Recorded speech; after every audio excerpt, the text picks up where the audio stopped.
Hi, Maggie. Oh, yeah. Another podcast online. It's the Russian. You don't know who's listening to you online. Let's start it over. This is the Russia. We are watching you online. We watch every move, even the trade talks you have.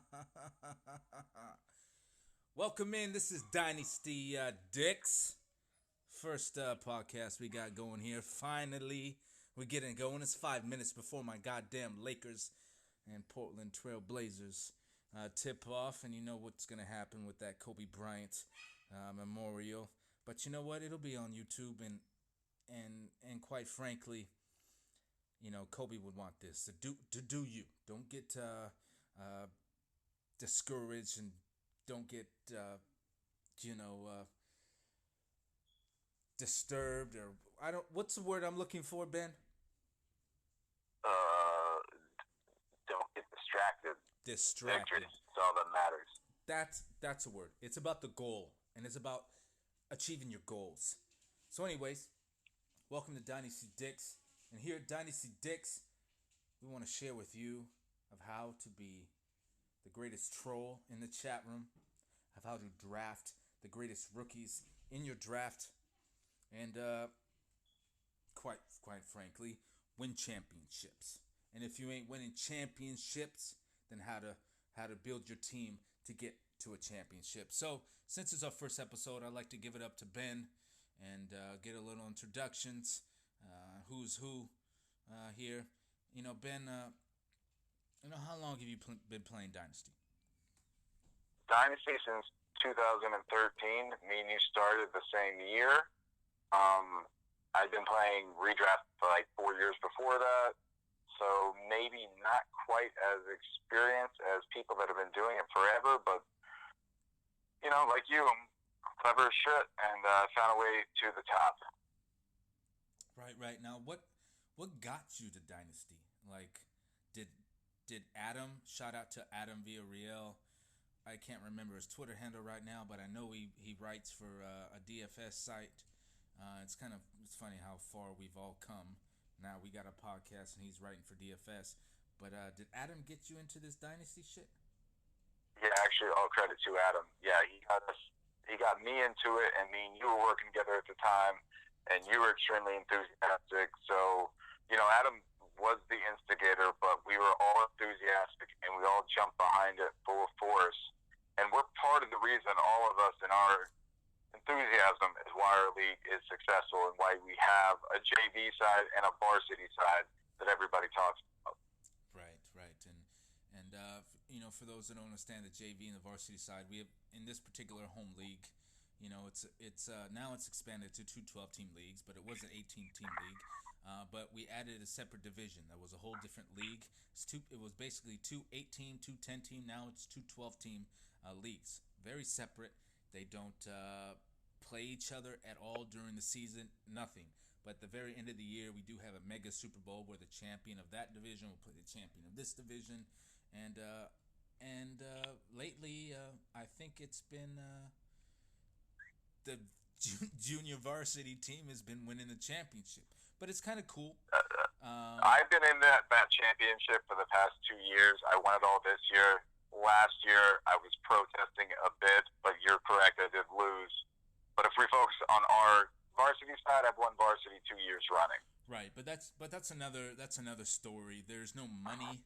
There is a promised trophy for the championship league, but that never happened. So that game never really mattered. If there's a game to be played and there's no money or no championship trophy or any reward, then it's pretty much like the Pro Bowl, basically. Damn straight.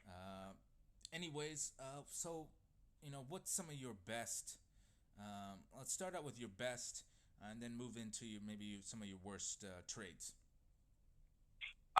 First, I want to focus on just how I initially constructed my team, because I think that was some of my worst moves, where I drafted Doug Martin because he was a rookie the year before and performed well, and I thought I was getting a talented player at the beginning of their career, and I didn't understand then that running backs are extremely volatile. Now, hold on. Was that after his first year? Yes, yeah, Okay. when he was very good.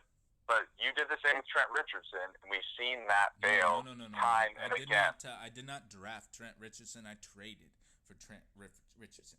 But either or, you are correct. Right, right. So I made a lot of poor, short-sighted decisions where I thought I would draft, where I thought they were long.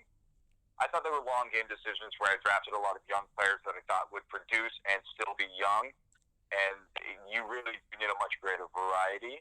But as for my worst trades, it would be the year before Le'Veon Bell blew up. I traded him away for a second to one of our players on varsity side, and he blew up, and that's been something that hurt me as well. Part of why I went into tank mode for 4 years.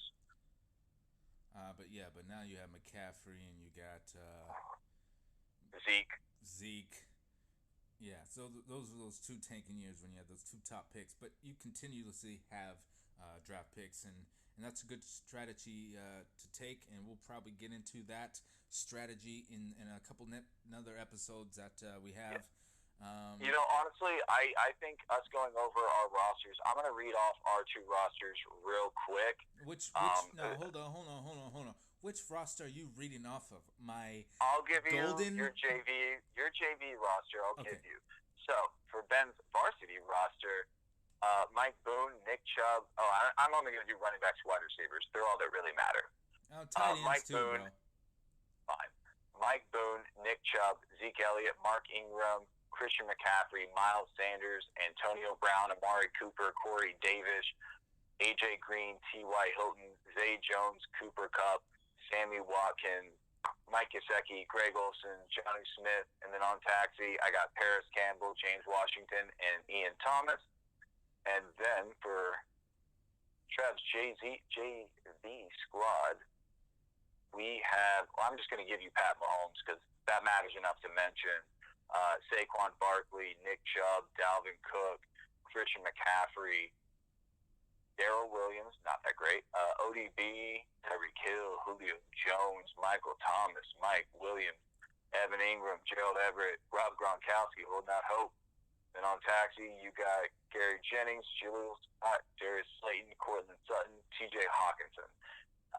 Not that impressive. A couple, Sutton and Hawkinson only. That team is impressive. What's more impressive is that team has never won the Super Bowl. Never won the Super Bowl. Yet, you and everybody in that particular chat room tends to think that I have ruined the league. Yet, this team has never won the Super Bowl. Anyways, let's move on to the next one. What is your favorite troll nickname for a particular player owner in your league? It is honestly for you as a commissioner of any league we've ever run together, and it's Travbo. Because, folks, whenever Travbo doesn't like what his fellow commissioners have to say, he brings it to the people. And he blows shit up.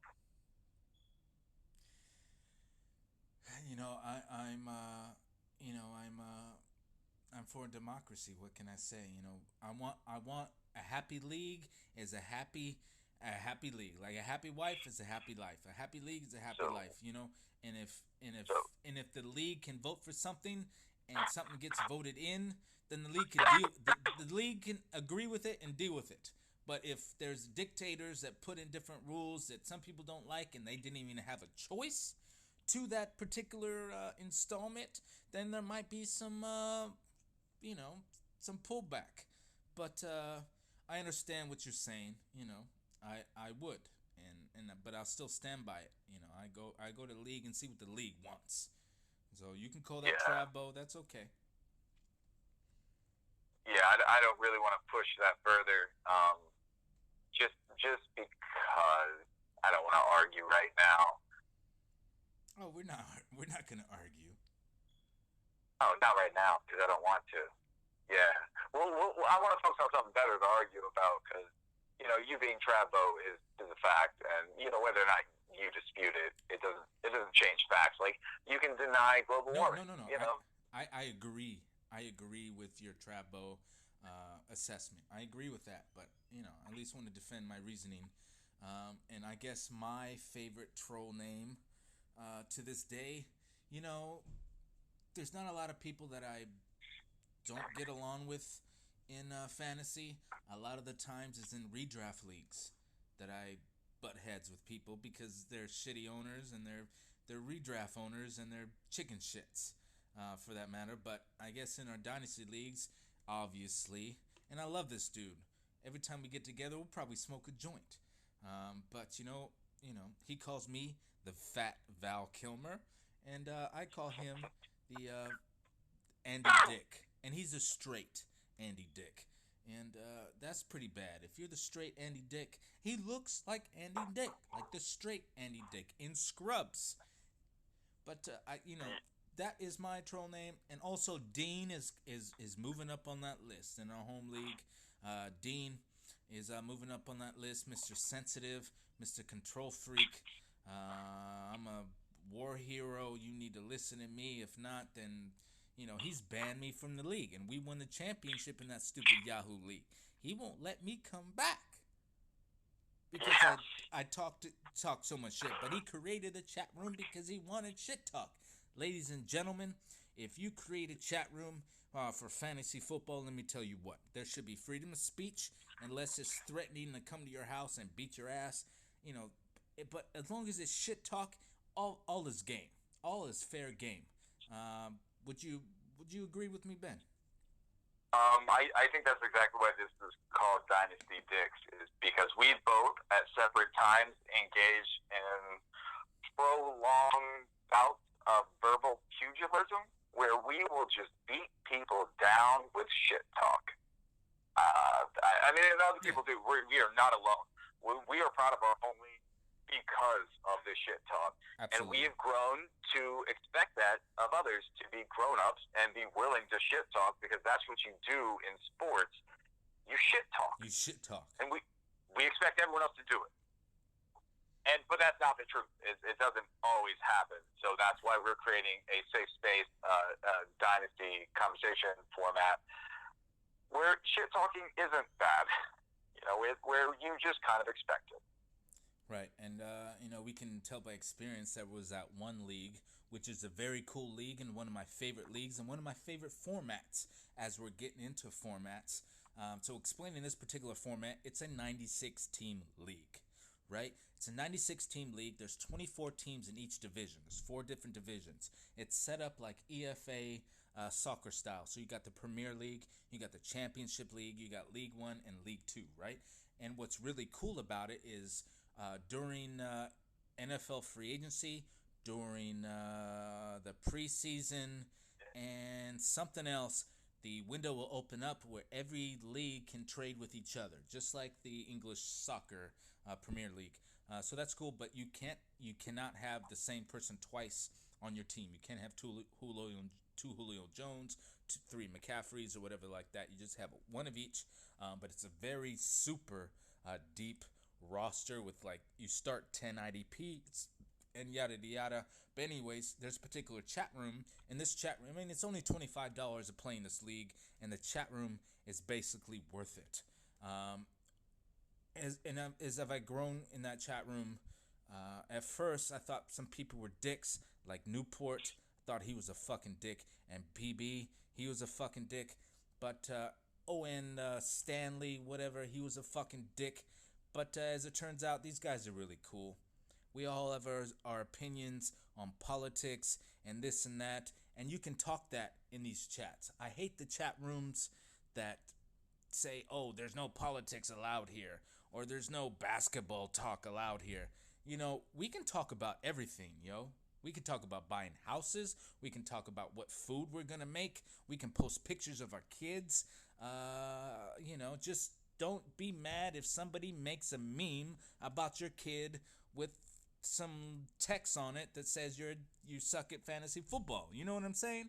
But that's one of my favorite formats. But in this particular chat room, this guy, there's a bot that you can add to the GroupMe chats. And if you signal to this particular bot that people need to shut up and anybody talks, this bot will kick everybody out.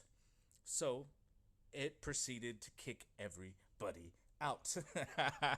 And one of the guys, he created a new chat room, the free speech chat room, and everybody was in there. And slowly but surely, out of the 96 teams, almost 40 left, and we're down about 60. And the guy that actually created that chat room was no longer allowed back into the league.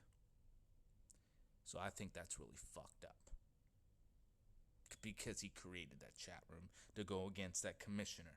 But anyways, that's about free speech in the chat room. I think we can both agree with that. If you can't handle the heat, then turn off your notifications and go away. Come back later. I don't know. All yeah. right, I mean, so I'm part of that chat as well, and I quit engaging with it mainly because it's a lot. Like, you have to pay attention, and ain't nobody got time for that. But yeah, it was cool. Like, I like free speech. That it was fun. You say whatever you wanted, and yeah, you gotta be open to getting roasted. Yes, so, let's go ahead and move into the 20-yard line, a.k.a. the first down. Let's go over some of the news that's around the town.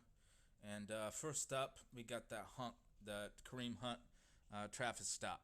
So apparently he got caught going 75, 66, and a 35 or a 40. That could be fake news, but he was definitely going a little faster than he should be. He got stopped, course, and then he got busted with a little pot in the back of his car. He told him it was his brother's, but after talking with the cop and told him who he was, he kind of broke down and told him that the pot was his, and the cop knew who he was and knew the trouble he's been with, didn't charge him with the pot, and gave him a speeding ticket. But now, the NFL is going to come down on this shit. Ben, what's your thoughts on this marijuana restrictions in the NFL? I think we're of the same mind that it's damaging to ruin a career over that, which is a better alternative to mental, or it's better for brain trauma or potential TBI than opioids because of the potential for addiction. Yeah, I mean, like, the problems I have with Kareem Hunt have nothing to do with marijuana. So yeah, but they will very likely test him, and it'll be interesting though with the collective bargaining agreement coming up to see how they handle this, because it will be a bargaining chip in the new agreement that is soon to come up for renegotiation. Right, so it's interesting. Right, and just like you said, pot probably won't be legal, but CBD will come into play for some of that pain management. Yes. All right, so we all know that the NFL's drug laws and drug testing is stricter than the goddamn Olympics. So lighten up. These guys ain't, just a little more background is at the end of the 2020 season is when the collective bargaining agreement for the current agreement between the Players Association and the NFL is when it ends, and marijuana will be on the docket. I would expect everything from now until then to be posturing from the league to create. They're going to want to get concessions from the Players Association over this. They will very likely relinquish it, but they will want something in return. So it'll be interesting to see how that discussion unfolds, because I think the league understands that it is something that they need to move off of, but it is a business, and they are not giving it up for free. Right, and as a player union, as a players, if you let us smoke pot, like whatever you want to do, you know what I mean? Like, you can let us smoke pot, like shit, as long as I stay out of trouble. Some of these dudes are grown ass men, and they ain't giving up their money for some kids that want to get high. I don't know. It will be a conversation, because these players are also businessmen. They ain't all 24-year-old young kids. A lot of them are 30-year-old grown-ass men. But marijuana is not just for play. Marijuana, yeah, but they ain't like you said, is a lot better than Vicodin and right. hydrocodone. They might think that their employers should take on that cost. Like, you don't want to get into labor shit. No, I know what you mean, but I'm just saying Proof's looking out. if they're gonna let them smoke pot, then they're gonna give some leeway so they can smoke pot. Anyways, let's get into AB. Right, AB was just arrested without bond, and they gave him like the $110,000 bond, and there's pictures of him in a suicidal vest. And this is directly after he had that altercation with the cops when his baby mama. He had three. You saw the video. I posted a video in our chat room, where he was throwing that bag of dicks at the cops. What's going on? And he sends people bags of dicks, like the bag of dick gummies. I think it's kind of funny. So I ain't got nothing else to say on it. Just kind of funny that I'm a bag of dicks. And like we were just talking about, that freedom of speech, right?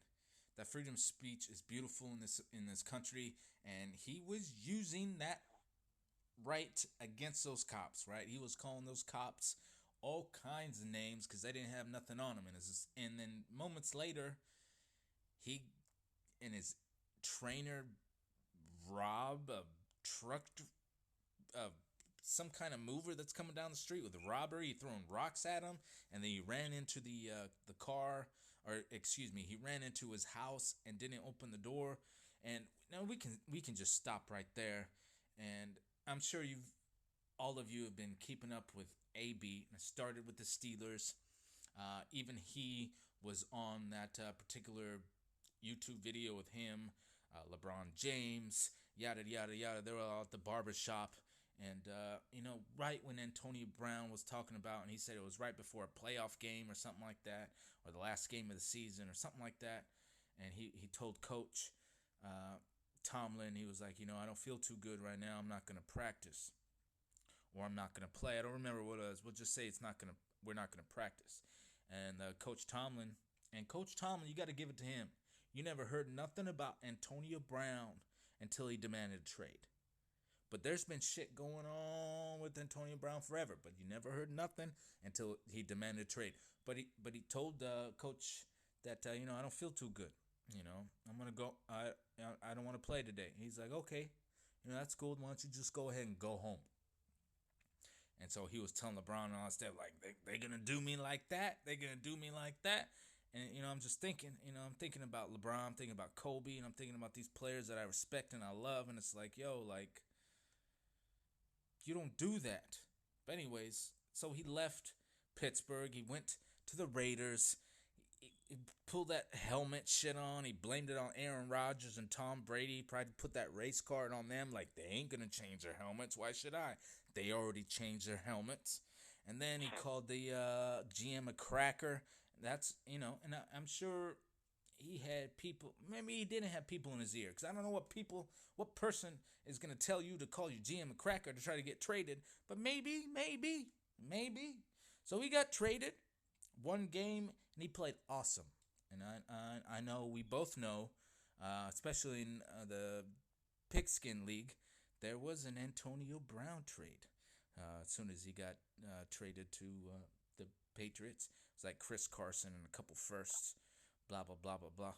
But anyways, yeah, AB, do you think AB is going to play again in the NFL? I don't know, man. Like, we both saw when he stepped up with the Patriots, he played really well, and yeah, then there was a lot of action around him because everybody saw a shit show coming after we all had winning signs after the Steelers, and the Raiders shit happened, and we don't know what the fuck's happening. Is this motherfucker crazy now? I don't know. I hope so because I have him in spot. I've invested in him in other places just because of age. I have nothing against the man's talent. I hope he figures out whatever's happening. But also, just a quick note on the Popo. There's a reason people don't fuck with them. They will kill you. That's just kind of a fact. I don't believe in that. They're gonna kill you if you throw them violence. If you throw them a reason to kill you. I mean, let's move on to coach signing. Coach signings. So we got Kubiak that's taking over the offensive coordinator in Minnesota because the other dude left. damn, I don't know where that guy went right now, but we're just going to say Kubiak to Minnesota. And what I can say is I'm very sorry that I sold Dalvin Cook beforehand. I should have known better because Kubiak came in as he wasn't offensive coordinator, but he was something above that. But I could tell that he put in his offensive strategy to that offense because they started running that one cut scheme that Mike Shanahan, Denver Broncos type blocking scheme, and Dalvin Cook went off. He didn't get hurt until the very end, but he got hurt. But I should have known better. And going into next year,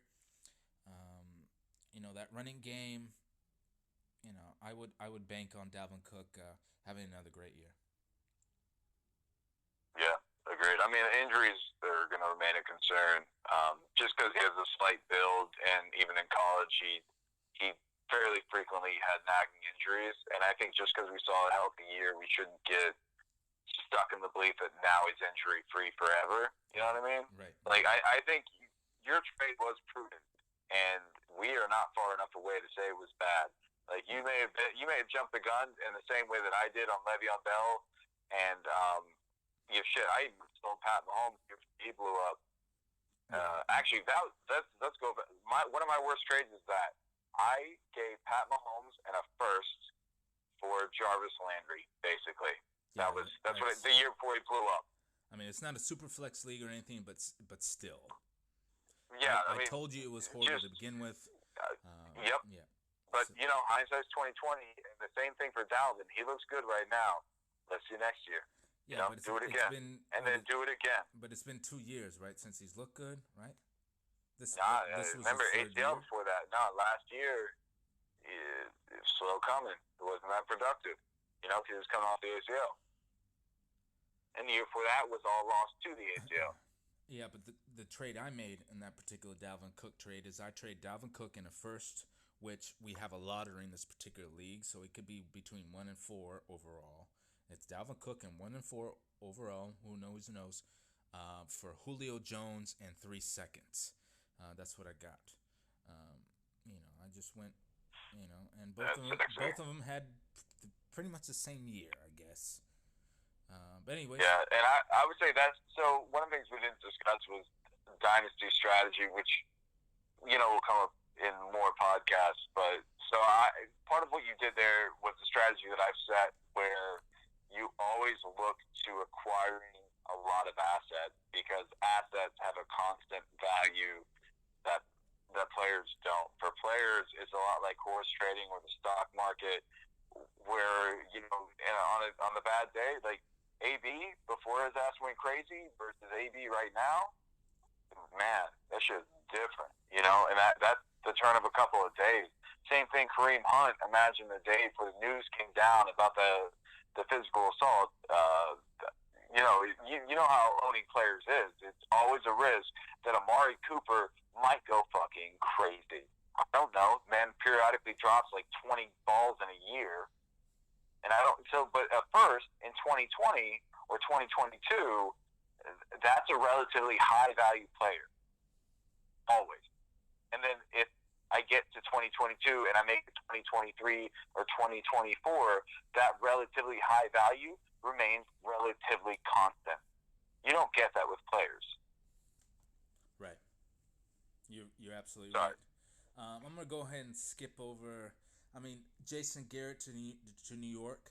He's offensive coordinator. He didn't call the plays in the Cowboys for the last 2 years. It was Callahan and who knows else. But I know that fucking offensive Cowboy fucking offense was looking pretty stagnant. You know what I mean? Like there was Zeke and there was Dak, and but when crunch time came, they just didn't make any. I remember that game. I'm a Cowboys fan, and I've been waiting for that man to get fired for so long, just so long. So yeah, we can. So news is usually really important. Just right now, it's off season and it's kind of dry, and we're focusing on some of the high level moves that have been made. But we don't know how a lot of these coaching changes are really going to impact their teams. We're going to have to see the personnel and see how they mesh with them. And a lot of times a coaching scheme doesn't even take off in the first year. It really flourishes year 2, 3, 4. So, I mean, new coach signs are all really important just to, as a flag to be cautious, or as for Kubiak, you see that he's finally asserting control, and it's more like, okay, this could be interesting. It's usually one of those two things. But usually a coaching change means keep your eye on them for a couple of years to see how they mesh, because it might be something to buy into once you see signs of success. Yeah, it's just going to take time. And I'm going to pass Jay Gruden. I mean, Jay Gruden's in Jacksonville now. I can go over him real quick. He was in Does Washington. that mean anything to you? Who? Jay Gruden. Yeah, does that mean anything to you? I mean, he was with Washington, and he kind of got a bad rap in Washington, right? He came from, I think the Bengals beforehand, when Dalton and Green, and I don't know if Mixon was there yet, but he had a good year there. And then he was a top offensive mind, and he went to Washington, got the head coach in Washington, and they had, was it Alex? No, I think they drafted Cousins. I think he took over when Cousins was there, or RG3 was there. Rookie year, yeah, Cousins. Okay. I don't know but he did well with Cousins, but he didn't have much else. And then after that, I mean, it's the fucking Redskins. Who the fuck they have? They had nobody. So now he left. He got fired. Now he's in Jacksonville. He's got Fournette with no help. He's got DJ Shark. He's got Westbrook. He's got Marquise Lee. If that guy is ever going to fucking show up, that guy's a bust. He's just like every other 6 foot, 200-pound wide receiver coming out of USC. But, and I'm really excited to see next year Josh Oliver. I remember when we were checking out that tight end film, I really, really like Josh Oliver. I also like the Herring guy from the Texans. But anyway, so, it's going to be interesting what he does. They still got Foles, and they still got Minshew. I don't know what they're going to do with Foles. I don't know what they're going to do with Minshew, but one of them got to go because both of them could start for a team that needs to find their identity. Because Jacksonville needs to tank, and tank hard, and they need to get Lawrence next year. But anyways, one of the biggest news in sports this week, this year, this decade, my whole entire fucking life is January 26th, early in the morning. Kobe Bryant passed away in a helicopter crash. Him, his daughter, his 13-year-old daughter, and 7 other members of the basketball team, and it's been a week, and to tell you the truth and to be honest, we started this podcast the day Kobe died, all right? And I'm from LA, okay, born and raised. I watched Kobe Bryant from the age of 13 to the age of 33. Okay, there's no man in my life that has more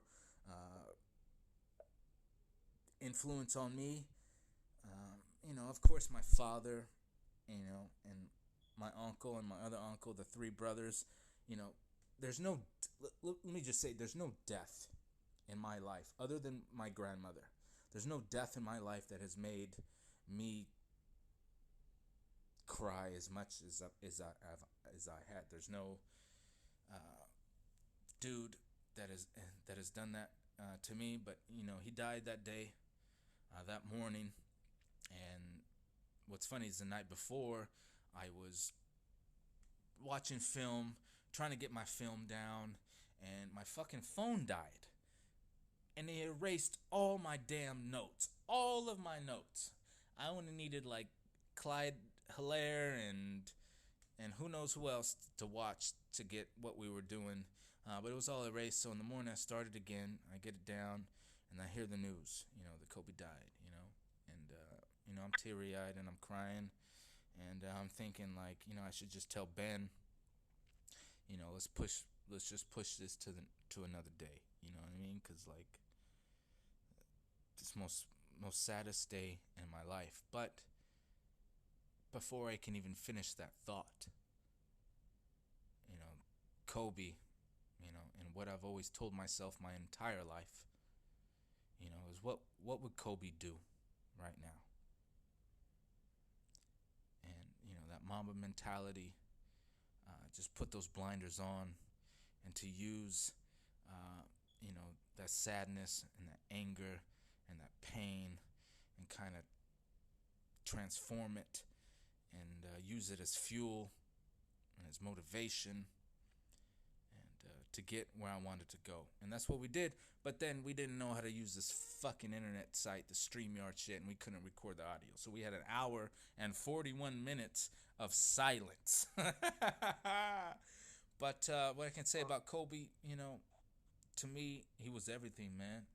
I'm even writing a song right now, and it's to the Tupac's instrumental of "I Ain't Mad at Ya." People want to be mad at Kobe for taking that chopper during those weather conditions. Kobe took that chopper every day for years and years, and he said it's because of LA traffic. And that's for real, dude. You could be literally 11 miles from downtown. That's closer from where I am in Spring to downtown. Okay, and it takes you fucking 3 hours. He couldn't do that. Instead of you rambling on about LA traffic, though I'm sure you would have a great diatribe, I'd rather finish the Kobe part on a couple of quotes that I have from him that represent why I really respected him. Okay. I respected him along the lines of why I respect Kanye, and that they use arrogance to drive them to greatness. Okay.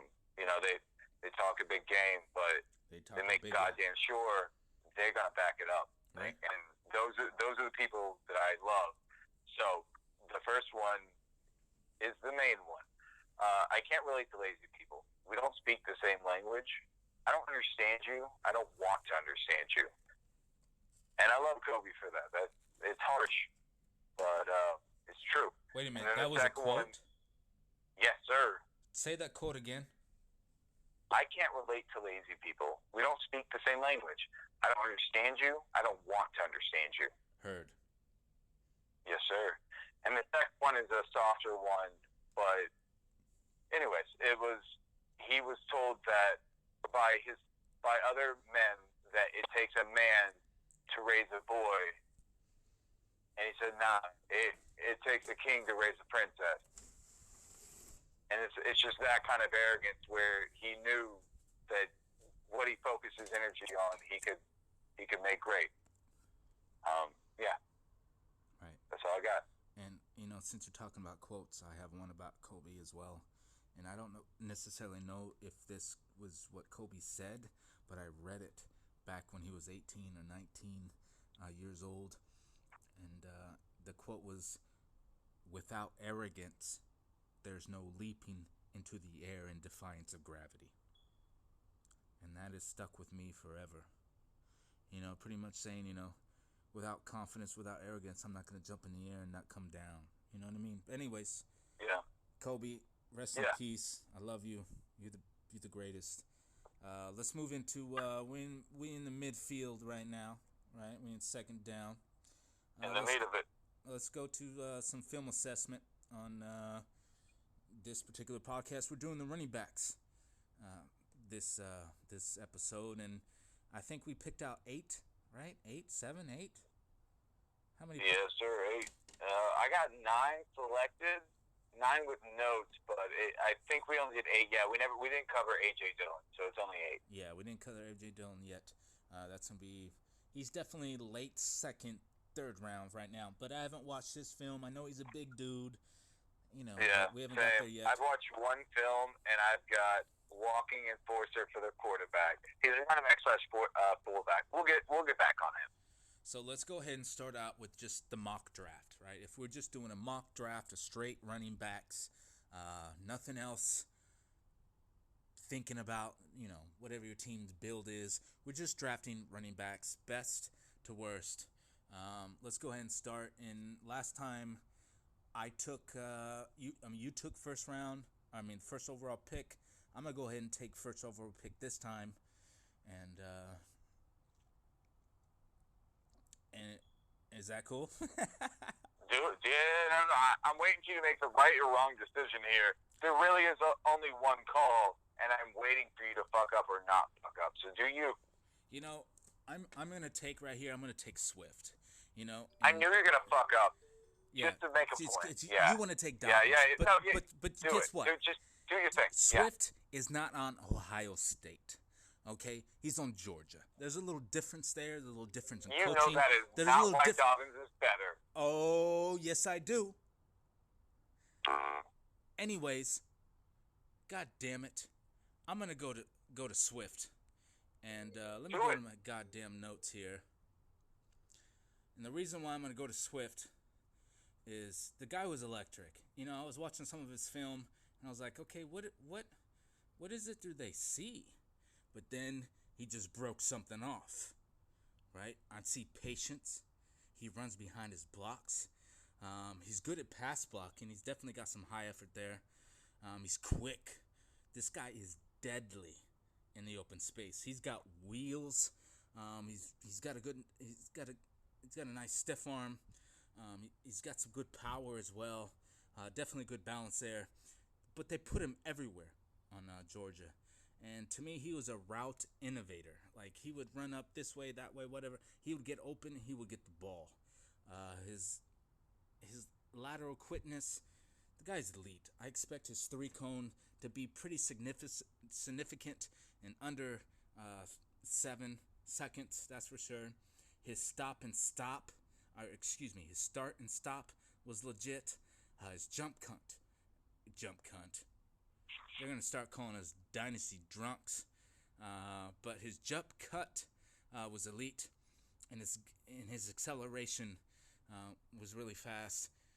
Overall, you know, with Swift, this guy's going 1.01, 1.02, maybe 1.03, depending on that draft selection. And do you have which tapes you watched on? I watched everything I could on this guy. The goddamn teams, Travis. Goddamn teams. I don't know, but I know. Okay, fuck it. We'll stop that right now. All right, so you have your 1-1. DeAndre Swift. That's great. That's smart. So 1-2 is so easily J.K. Dobbins. So, you know, I took notes also. So I'm going to give you both Dobbins and Swift just real quick. Just give you an idea of, like, so they're generally pretty extensive.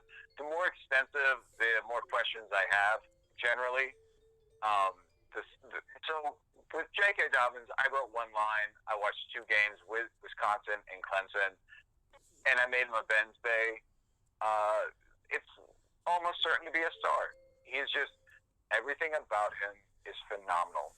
His start-stop, his speed, his elusiveness, his strength, his pass-catching ability, his block, like, literally, everything was like, it's like watching Zeke all over again. It's like, yep, you're going to be fine. You're going to be just fine. I don't care where you go. I'm going to draft you as soon as I fucking can because you will do me good. And I'm just saying this is a dynasty owner. And then DeAndre Swift, I put as a fringe 1-2 tier. He'd be tier 1 if J.K. Dobbins didn't exist. But his notes are he's strong, agile, and fast. He has a nice jump cut and a stutter step. Has a second gear and a quick twitch. He has the ability to hit the outside but doesn't force it, which is important for fast guys. Too many of them do that. He looks comfortable and confident when blocking. Was throwing the ball and performed confidently in that as well. He's a very talented all-around back with, at his best, plays like he did against Notre Dame and Kentucky where he fucking crushed them. He's a very good back. He would be my number 1, but J.K. Dobbins is better, and that is all. I hear you. You know, I like Dobbins. You know, he's 5'10". Yeah, Swift is very good. Just Dobbins was like, wow, okay, he's good at literally everything. And so is Swift. It just feels like Dobbins just a little bit better. I think Dobbins was on a better team. But when you look at their stats, Dobbins had the big year, 2,000 yards, right? He averaged 6.7 yards per carry. But his only longest run that particular year was it was 68 yards. He had 21 touchdowns. In 2019, he had 300 carries. 2018, he had 230 carries, and he had basically 1,000 yards less. He It had a was bad year. like watching Saquon. It was like, yeah, okay, yeah, he's fine. No, You know what I mean? Like, this I, this I was have this no was doubt, not like no doubt. no.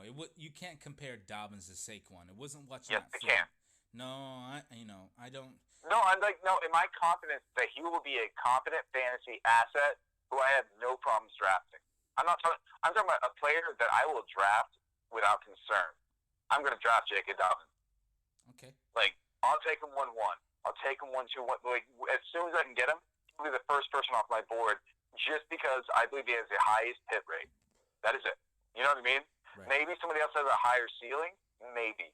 But I think J.K. Dobbins will be a good asset for many years. Like 5 to 8 years, he'll be a good asset. So I'll take that all day. That's why it's my 1-1. I'm not talking about peak value 1 year. The notes that I had on Dobbins is this dude's very versatile, right? You can line him outside, you can line him inside, you put him in the backfield, you can put two running backs in the backfield. He wasn't too flashy, right? I call this guy the John Stockton of the running back class just because he gets it done, right? He's efficient. He's got elite lateral quickness. This dude has got wheels. This dude really has wheels. He shows great patience.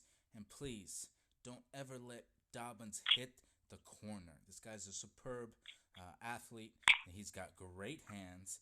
And in his pass blocking, the dude's head is on a swivel. It's like we were waiting tables 8 years ago. It's like your head's always on a swivel. He's looking left, he's looking right. He's very aware.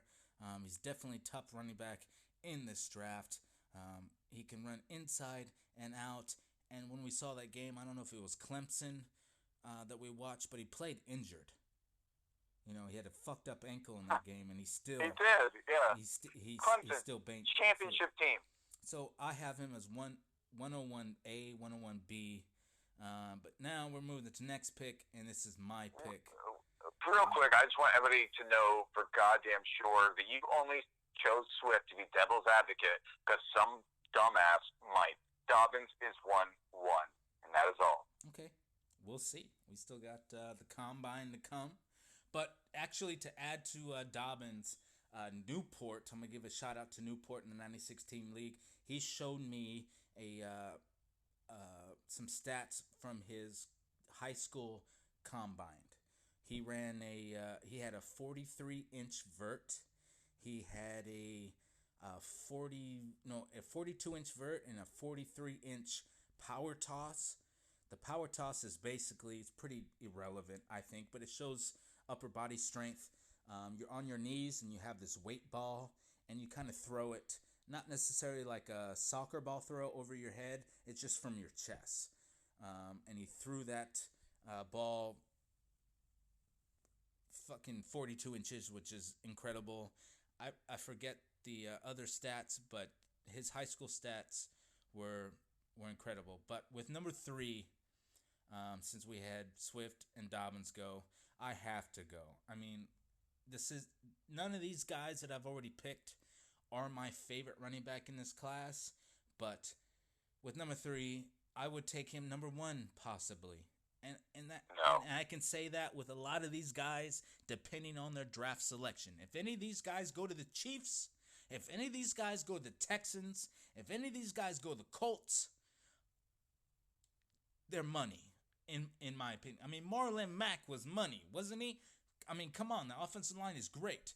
But number 3, you got to go Jonathan Taylor, right? He's 5'11", he's 214, he's from Wisconsin. You got to say, oh, of course, he has a great offensive line. But for 3 fucking straight years, he had 300 carries and 2,000 yards.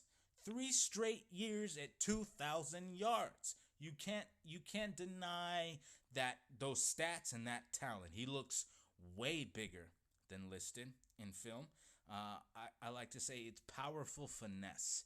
This guy's got amazing vision.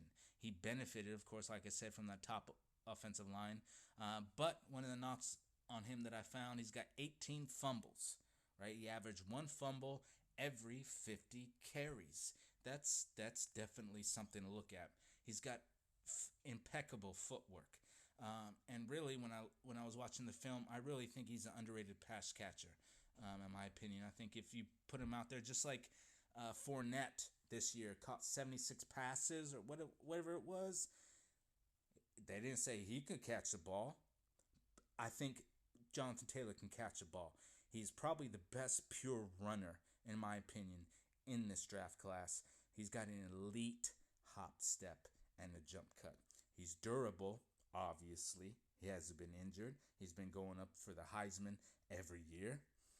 But to what extent? You know, you had David Johnson that came into the league as well, but he wasn't a first-round draft pick, right? I think somebody got him third round. He wasn't really hyped up, but he had the same amount of fucking carries in college. I think he's a good athlete, right? He doesn't look incredibly fast and blah, blah, blah, but he is. He's just so smooth. It's like slow-mo. This guy's got tremendous balance. He's very patient, and I'm really looking forward to seeing what his 40 time and what that 3-cone is. But overall, for Jonathan Taylor, I think he's going to be a top 5 pick, even in Superflex drafts. He's a top 5 pick, and he's a 3-down back. All right. So my 1-4 is going to be Zach Moss, and I'm going to say that where I have Zach Moss even with Jonathan Taylor, frankly. I have a second tier of 3 players: Clyde Edwards-Helaire, Zach Moss, and Jonathan Taylor. I've got a couple other players like Cam Akers and Keyshawn Vaughn who could vie for that, but I don't see it. I'll put them closer to the top end of the 3rd tier. DeAndre Swift would actually be on the top of this tier just because of my faith in Dobbins, but then he's kind of in a league of his own compared to these other guys. I firmly believe I want to see what the 3-cone is for Jonathan Taylor.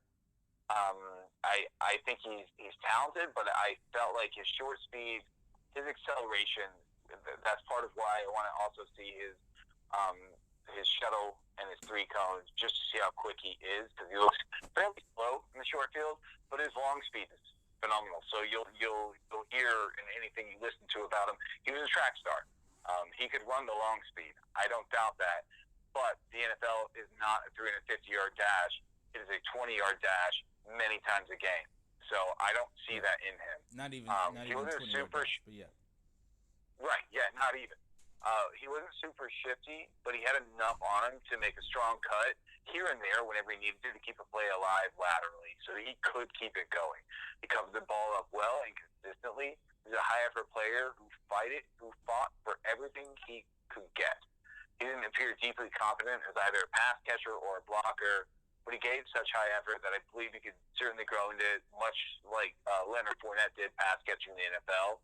He didn't lack for willingness to do his fucking job, and that I like that. Like, you can throw some competency, but people that don't give a shit, you can't build that in, and that's something me and Trav always try and look at for wide receivers, especially with blocking, but running backs as well. So he's a talented line that protects him from the first line, which he seems to need due to his pedestrian acceleration. He's just a really blue-collar player, and I really did like him.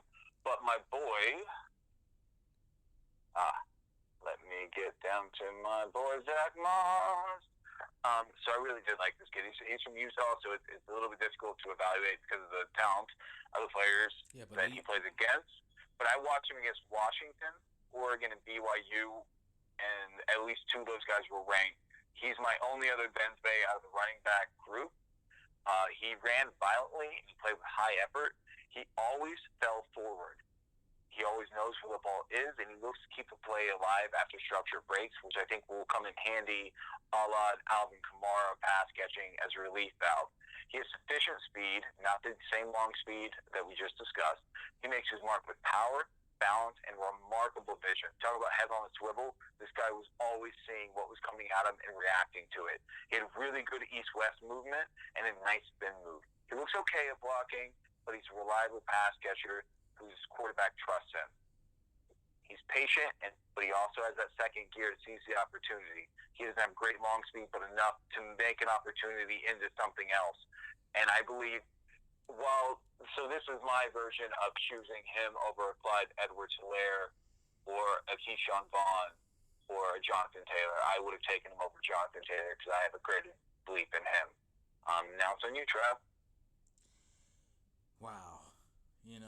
I like a lot of stuff you said, but taking him over JT, that's bold. Um, but I like Zach Moss. I love Zach Moss. If we're in a rookie draft right now, and I'm at 201, 111, 112, 110, depending on who's there, and I need a running Remember, back. and a lot of the mocks we've seen so far, he's been in the late second round. Yeah, So I know that I'm aggressive. no, but like I'm saying, I'll take him from 110 to 203. That's Zach Moss territory for me. Zach Moss or Cam Akers?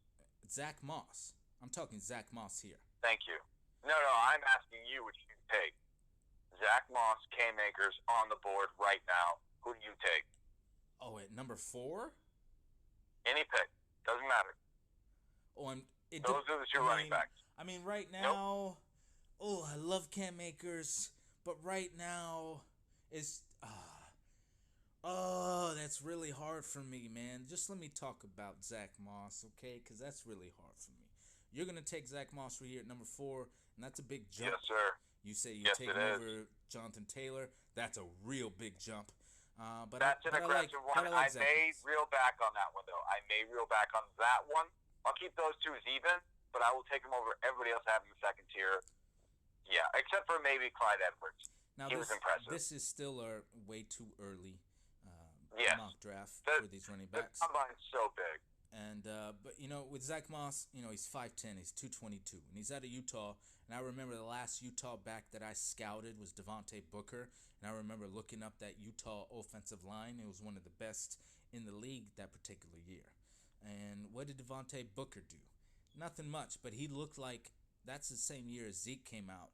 And Devontae, out of all the running backs coming out that year, he looked body-wise the closest to Zeke that there was.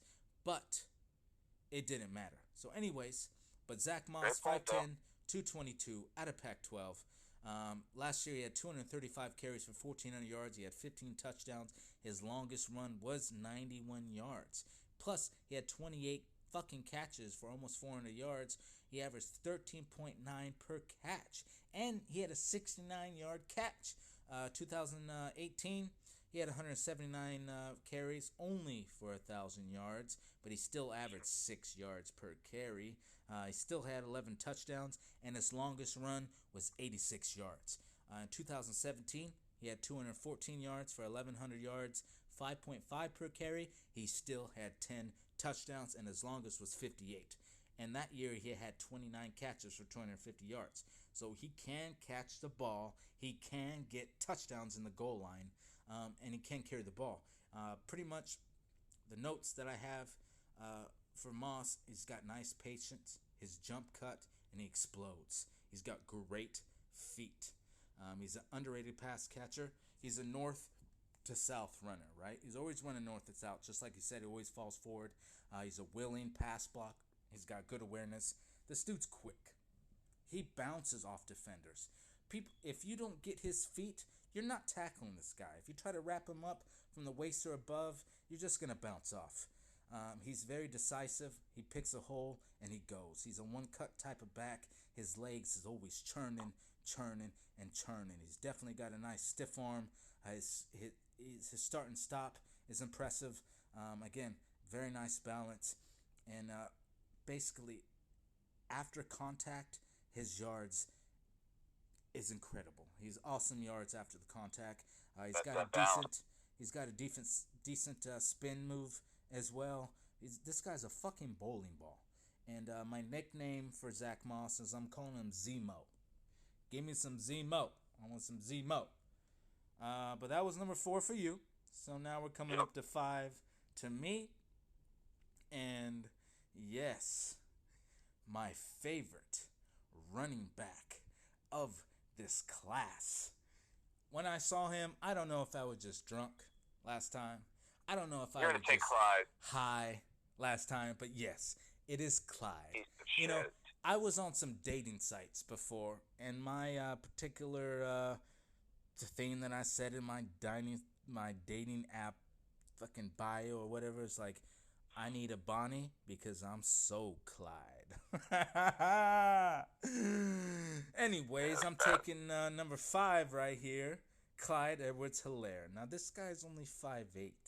He's 210 pounds. He's from LSU. He's in the SEC, and this guy's only 20 years old. Okay, last year he had 215 carries, okay, for 1,400 fucking yards. He had 6.6 per yard per carry. His long was 89 yards, and he had 16 fucking touchdowns. And what's more impressive, he had 55 catches, man. 55 catches for 450 yards. Only 1 touchdown, but that's okay. And some of that's got to go back to Burrow, right? Because Burrow made Justin Jackson or whatever that guy's fucking name is, that wide receiver, and something Chase, Jarrell Chase or Jamel Chase. I can't remember his name right now either, but he's 1.1 next year. But he made them look absolutely amazing. So, but 2018 he had 146 carries for 658 yards and only 11 catches. So I don't know what happened in 2018. I haven't really looked into that. I don't know who was there, but he didn't really do much. But he got some carries, but he didn't do much. And I don't know if Burrow was there. Burrow had to be there, right? He had to be. It's not some freshman that's coming out. No, he just started. No, he was a transfer, I think, Burrow. You know, shit, I don't know college like that, bro. I watch tape on players coming to the NFL. All I know, Burrow when there's time. All I know is with Clyde, and like I said, I don't know if I was high or drunk, but this guy made me, like, I started getting Star Wars comparisons. Like, this guy is an Ewok on fucking steroids that is using the Jedi Force to get around these motherfuckers. Like, he is compact. He's got quick feet. He's incredible balance. Is this guy a Mark Ingram, Ray Rice, Kamara mix? Nah. Maybe he's a muscle hamster and an MJD. Either way, I'm fucking impressed with this guy. He can flourish in a pass-heavy offense. Put this guy on the Chiefs. Put this guy on any team that passes more than they run, and he will flourish. Don't get discouraged if you're on a pass-heavy offense, because this guy will flourish. His footwork is absolutely incredible. His lateral quickness is elite. And as far as fantasy goes, PPR, he's got a fucking monster ceiling. You know, and one thing I wrote down, and I don't know if I was drunk or high, but is this guy a new age, poor man's Barry Sanders? No, you're not listening to me. I'm saying a new age. This is not running. No. This is a pass-catching poor man's Barry Sanders. Yeah, no. I don't know how many more times I can say that. Okay. Anyway, so I'm just going to jump into 1-6. Overall, I have him going in the first round between 7 and 10. That's where I got him going. In the first round. So for me, he is the end of my pure second tier running back, which was Taylor, Moss, and Hem. I could see an argument for my pure second. So Swift was 1-2, right? So I could see him being either. If he's in 2, he's at the top. If he's in 1, he's at the bottom. And then we have Jonathan Taylor, Clyde Edwards-Helaire, and Zach Moss as just, they're my second. I see, you can take any one of those above the others, and I get it, right? Like, I can see a case for Taylor. I can see a case for Clyde Edwards-Helaire. I can see a case for Zach Moss. Like, to me, those 3 guys are like, yep, you pick one, you're lucky. Just be happy you got one of them. Which one's going to blow up, we'll find out. You know what I mean? So, for Edwards, because my third tier is going to be Cam Akers and Keyshawn Vaughn, and I didn't love either of them, so I was kind of hoping you would take one so I didn't have to. I think I'll probably gamble on the potential of Cam Akers.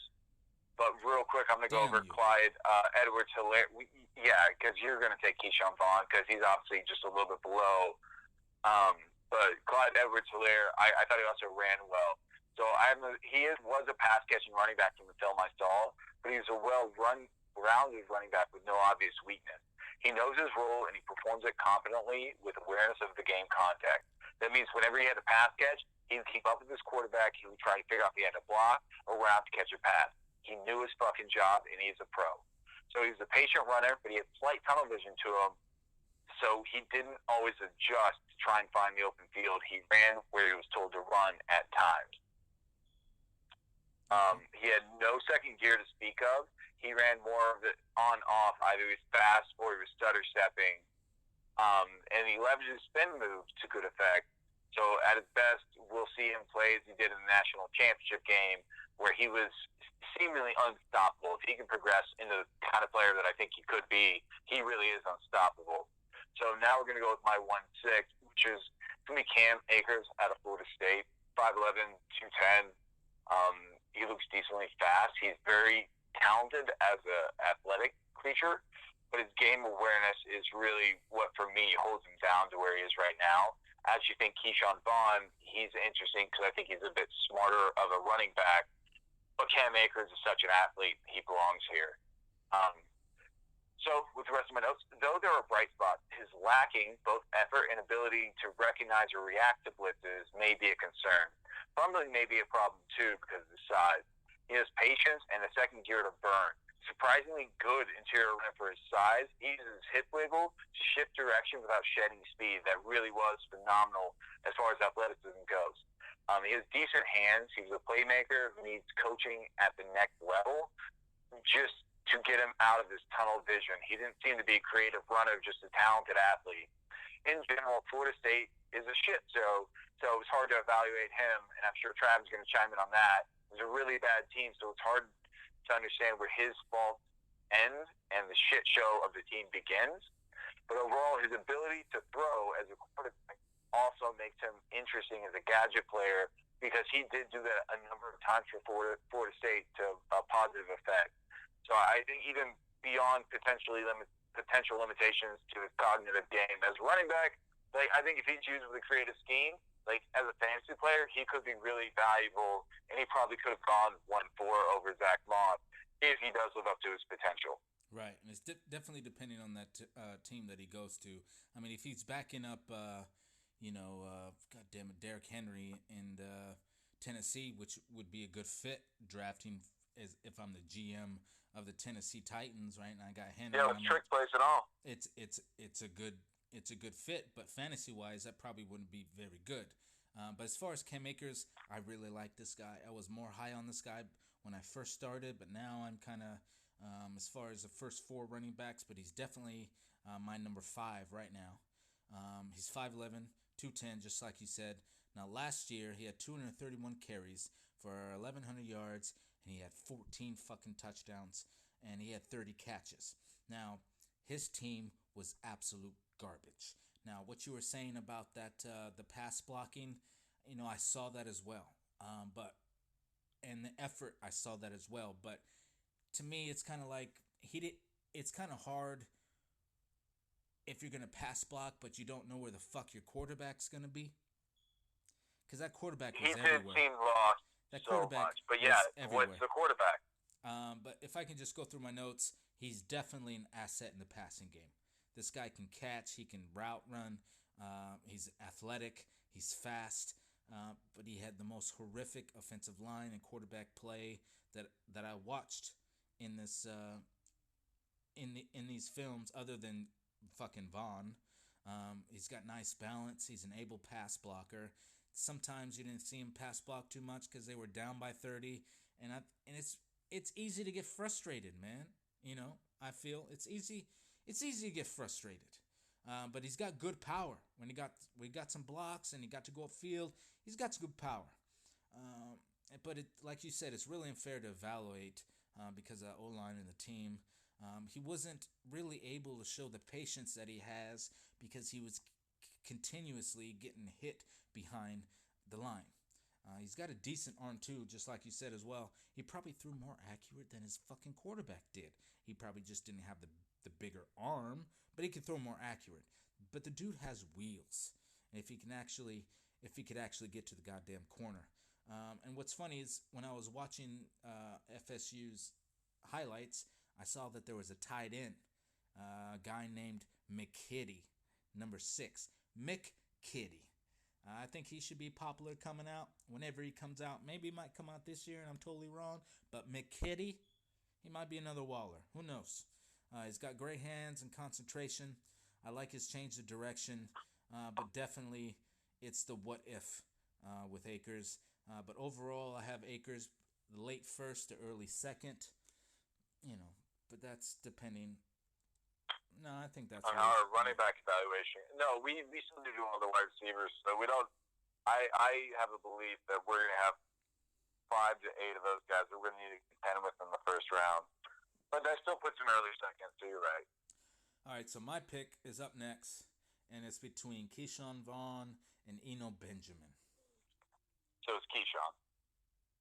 Yeah, I'm taking Keyshawn right here. And I watched him one night, and I didn't really like him at all. And then I watched him the next day, and he kind of grew on me.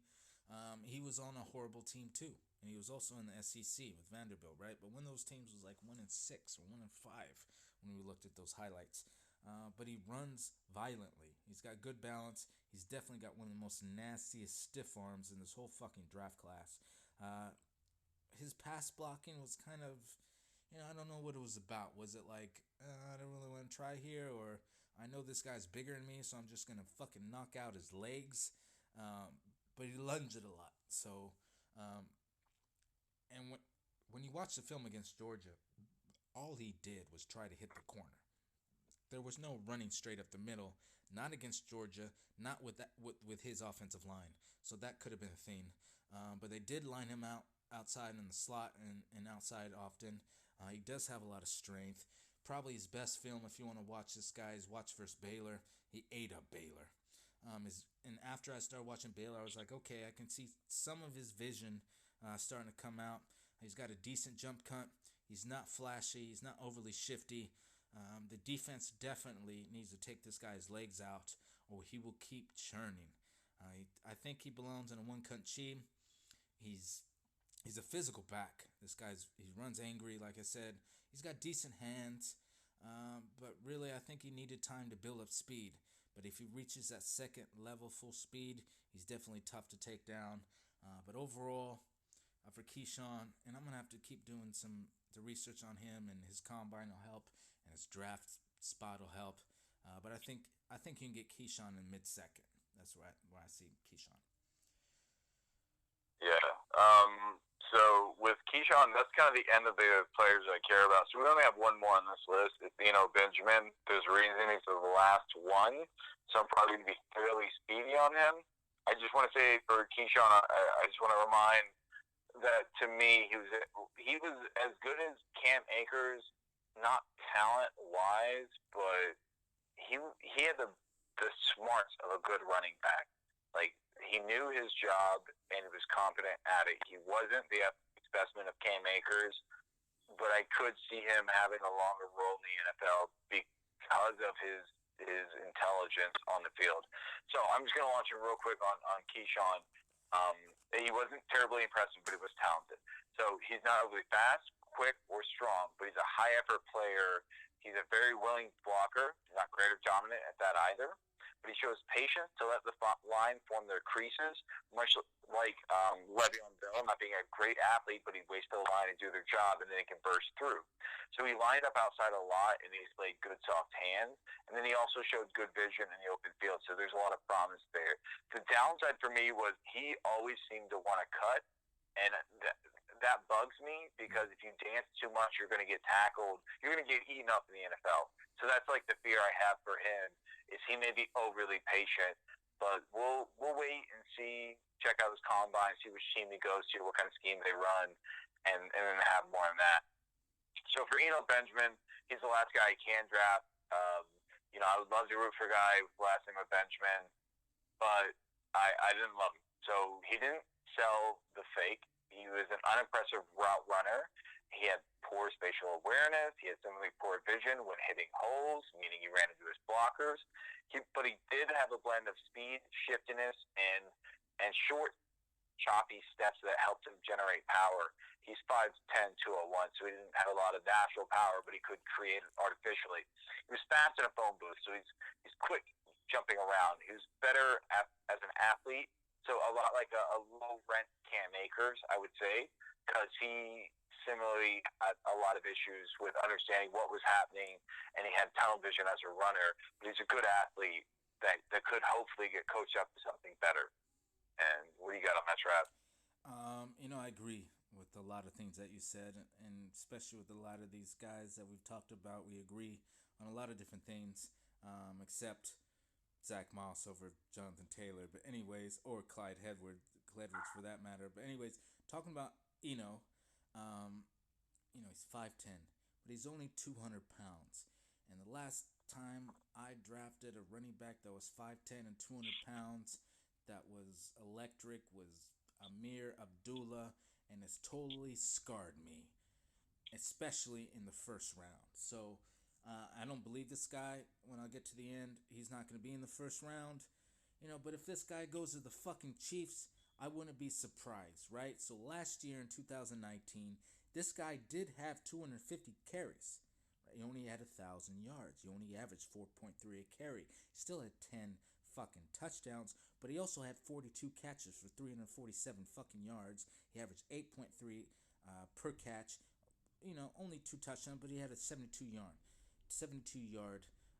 touchdown as well. Now, 2018, this guy had 300 carries. He had 1,600 yards, and he had 16 touchdowns with 35 catches. Now, on Arizona State that particular year, they had a senior quarterback or a junior quarterback, not the freshman that they had in 2019. Plus, they also had N'Keal Harry. Okay, so N'Keal Harry took something off of that front line to get him open, maybe, right? You would think, right? It gave him some help. He was gone the next year, and his stats kind of suffered. But when I looked at him, sometimes I thought, this guy a Theodore Reddick in a Trent Richardson mix. You know what I mean? And because can you teach patience in the NFL? Like, can patience be taught? Like, this guy needs to slow down. He's very talented. He's very athletic. Just slow down. Like you said, he's always running into his fucking blockers. He definitely excels in the passing game. He's not afraid of contact, despite his frame. I consistently saw him lowering his shoulder and initiating contact. His spin move, to me, seems like his go-to move, right? This guy's always hitting a spin move. He's definitely shifty in space, like you said. His lateral ability is very good. He's got a high motor, quick feet. His shit is always churning. I don't know how powerful it might be, but he's always churning. This guy's versatile. You can line him outside, put him as a pass-catching back. His start-stop, to me, I guess, just for this too early film review, wasn't impressive, and he seems to lose balance when he jukes. So when he hits a juke move, he loses balance. He just gets tapped, he loses balance. So he's not really strong. I didn't get no strength from him, but overall, I think this guy's gonna be a mid-second plus. But overall, I think he's gonna be in a running back committee. This guy's not a 3-down back. But that's for our mock draft, so that's great. Let's go ahead and see what's next on the chopping block. Real quick though, I'm gonna just do a real quick recap of 1 through 8. Okay. So J.K. Dobbins 1, DeAndre Swift 1, J.K. Dobbins 2, Jonathan Taylor 3, Zach Moss 4, Clyde Edwards-Helaire 5, Cam Akers 6, Keyshawn Vaughn 7, Eno Benjamin 8. You know what's funny, Trav? What? So what I'm reading is whenever me and you did the failed episode, and the only thing that switched is Swift and Dobbins because you're a fucking troll. So. Well, I took you had number 1 last time, and I took Taylor number 2. I know, but Dobbins belonged 1. No, you didn't take. You took Taylor 3, where he was taken anyways. I'm just saying, nothing changed except you switched 1 and 2 because you wanted to be a troll. No, you had the first last time. I know. And you took Dobbins, and I took Taylor. That's the only thing that changed from this time and last time. Okay. Hey, it's way too early. Hey, forget about it. Hey. All right, let's move on to we're in field goal range right now, okay? It's 3rd down.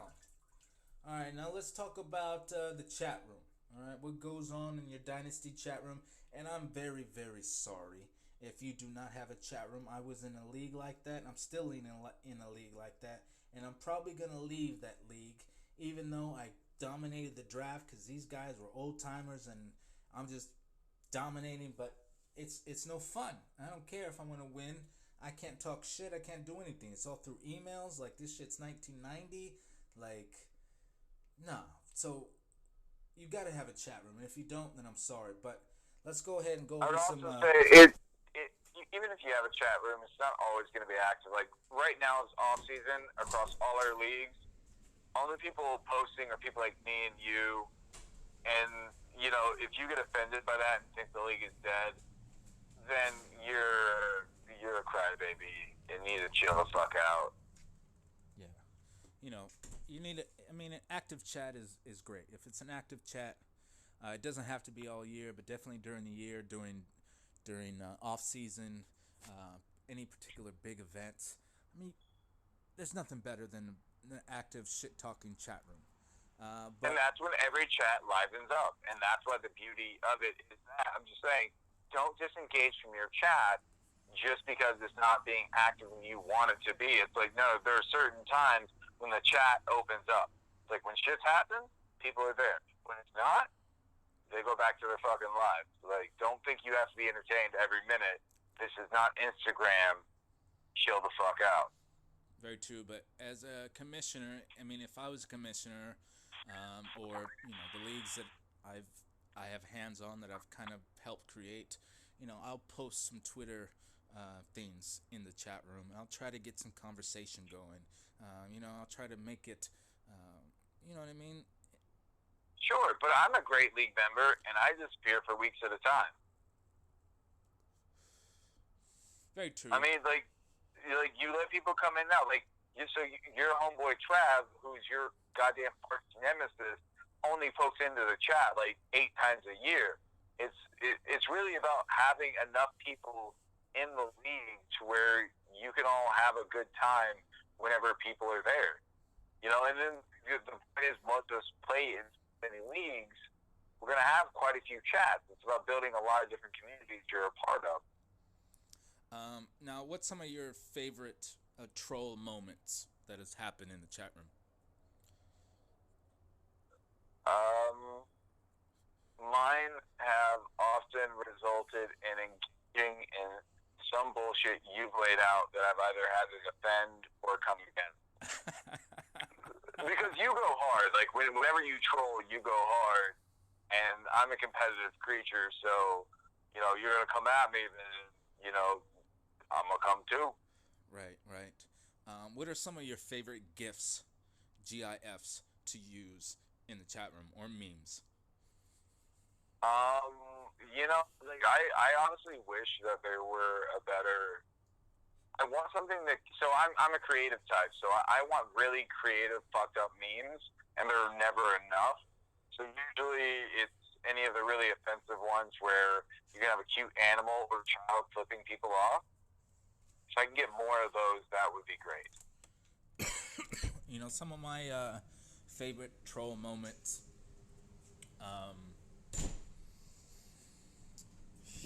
I mean, I guess like you said, when I go hard, when you troll, I'm usually a good guy in the chat room. Not true. Yes, I am, until you go against me. Until you say something about me that offends me, that sets me off, then I will go hard and I will bring up shit that I found out about you through chats, through private messages, and I will bring it to surface. And I I will embarrass you, and I will piss you off. Let's do it differently. So let's compliment each other on troll moments that we've recognized about each other, because I think we can do that better. Because at least for my personality, I don't think I can come up with a good one, but I'm sure you could for me, and I can think of a great one for you. So we'd be willing to do that. About you, I could say that you can start pulling out your wordsmith shit. You are so smart when it comes to words that you can make somebody not even want to respond because they can't even understand the sentence that you just gave them, and you made them feel really stupid with the sentence you just gave them and what they read, so they're out of it. Basically, that's how you troll. It's like knowledge of words, and you hit them with it, and it's like Words and concepts, but yeah. It's not just words. I mean, like, I'm already, okay, whatever. I'm being too self-congratulatory. I'm just going to go along to complimenting you. So whenever you're good at trolling, like, it's like what you did with Dean on the free speech. Like, so whenever you're great at trolling, you're great at harnessing truth at the kernel level. Like, you'll find the seed of truth, and you hone in on that. Like, so for one of ours, for the redraft, our buddy was trying to control the chat room because that's a personality trait of his, and Travis called him out and just kept hammering away at the irony of him trying to control truth while talking about somebody else being sensitive to what other people have to say, and he just kept beating him over the head with it. And it really is, it's impressive because it's a volley of just like, hey, you're saying contradict yourself, and people don't really know how to respond to that. It's kind of a fun thing to do. I mean, but some people do. Like, you play that shit with Adam, and whether it's true or not, he's gonna have a great response for you.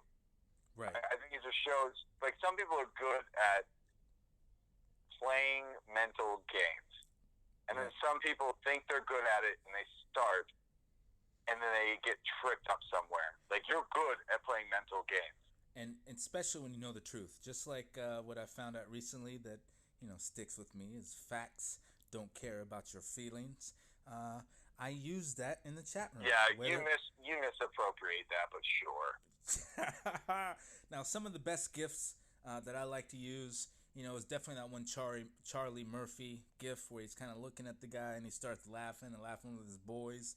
That's one of my favorite. One of the other favorite GIFs that I have is the one that you posted with that llama that put on like the sunglasses, and it was like, nope, it's just running away. Nope. Then it ran into a herd of sheep and it was like, fuck you, sheep. Nope. That's some GIFs. Now let's talk about doxing. Wait, real quick, I just want to say one series of GIFs that I am in love with. I love Obama GIFs just because he's so fucking regal. So when you're doing a mic drop type of GIF, Obama's like just perfect. You know what I mean? He has the gravitas, but like that shit-eating grin at the same time. That it's for somebody with a sense of humor. Obama's the mic drop. Okay. Sorry. But I would argue is saying, why wouldn't Trump work there as well? Yeah, he could. Yeah, totally. Yeah, they're both charismatic personalities. That is like, you show them doing some shit-eating things. They're bosses. Yeah, they're perfect. both bosses. One might be better than the other, they but know they they're both won the bosses. Moment, you know? They won the moment, and they're like, yup. All right, let's get into doxing. Doxing league members. Now, I know one guy in the 96 team league, Newport, nobody's been able to dox him. Now, I've posted my own impressions and all kinds of shit in that particular chat room. You can find me on YouTube. I'm sure you can. No, probably can't find me on Facebook because I got a different name. But what's your, input on doxing league members? Because you know what? When I first started talking to Dean, shout out to Dean again. We're talking about Dean this whole fucking time. Dean, I looked him up, and I found a mugshot of fucking Dean in the Harris County jail, and he was evading police and all this kind of shit that was on him, and I showed him the picture of it, and anyways, that's how we got close. But I could have easily posted that picture to the chat room with the meme connected to it and totally dox the fuck. What's your input on doxing? Yeah, we're different kinds of trolls. I do not agree with doxing of human beings whatsoever. Just the shithead move, and I'm a clever shithead. I'm not like a mean-spirited shithead, and I think unveiling personal information is it makes me want to fight you type of thing. So like I generally don't approve of that shit. What I dox is trades. Like as a Dynasty guy, you want to throw some shit ass stuff at me, everyone's gonna know. So like I'm down with doxing of certain information. You want to throw me a bad trade? We as a league are going to talk about that. But I will never unveil your personal information because I believe that my story is none of your goddamn business, so I'm not going to crowd in yours. So that's that. Very true. It's none of my damn business, but it's available. And if the time calls, I feel it's fair game. I'm not posting a picture. But see, that's where we're a little bit different. So remember Panda? Like Panda was a guy in our league who was trying to troll me a while over political stuff. Yeah, trying to make me feel bad for being a progressive. Yeah. And the way I went after him is I just accused him of molesting his children. So I don't mind going hard, but I'm not going to dox your actual information. I'm going to make up some vile stuff and then acknowledge it as being made up. Like for me, it's important to troll responsibly, I guess. Like I don't want people. But that wasn't responsibly. You felt that he crossed the line and you went extra hard. That's the only time that I've seen you go really hard on somebody was with Panda. Yeah, well, don't come after me. It's pretty straightforward. You want me to stop? All right. I don't know. Yeah, but I never looked him up. I never tried to unveil any of his personal information. I made shit up and acknowledged that it was made up. That was the trolling that I was willing to engage in. It was some obvious, like, outlandish, mean-spirited bullshit, but I called it out as bullshit. I never said, well, I may have said that he told me it, but, as a joke. I think we could even look up not Roberto, but whatever Panda's name was, and I think we found a child molester online. I'm not joking. It was somebody in our league that we looked up their name, and it was a child molester, but it wasn't that particular person, but his name was a child molester, and I think that's where that came from. But let's move on. We're at the goal line. Okay, we're at 4th down, and we got some league mate questions now.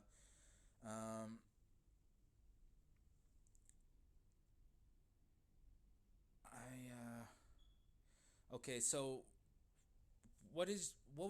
who is your favorite chat personality in any chat room that you're in, and what are some particular personalities from real life or fictional, or from the chat room that you would like to have on the show?